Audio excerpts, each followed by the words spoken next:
Қыздар, бүгін өте оңай және дәмді корейский салаттың рецептісімен бөлісемін.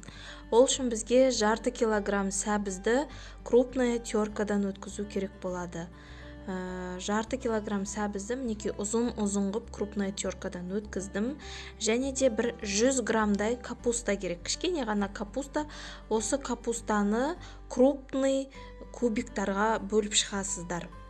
Және де бір пиязды өте майда жұқа қылып, полукольца қылып турап аласыздар. 2 тіс чесногыңызды майда қылып турап, салаттың сәбіздің үстіне қоя бересіз.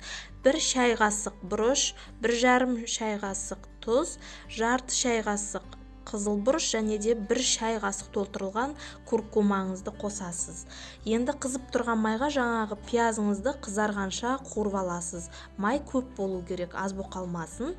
Және де 1,5 шай қасық уксус, 9% уксусыңызды қосып жібересіз да, пісіп тұрған ыстықтай қылып маймен пиязды сәбіздің үстіне, яғни чесноктардың приправаларының үстінен қосып, барлығын жақсылап араластыратын боласыздар.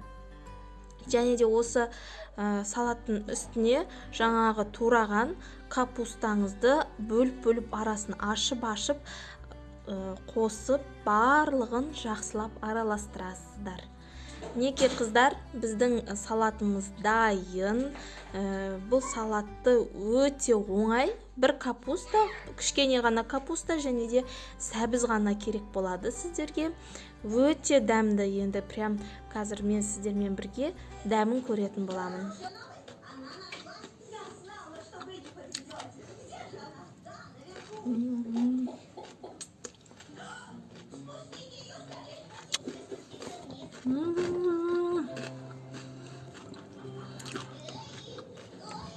Супер.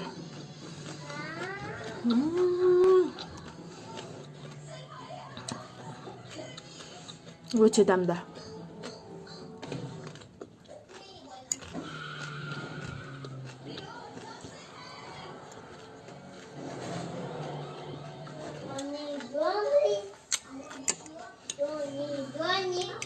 Міндетті түрде жасап көріңіздер.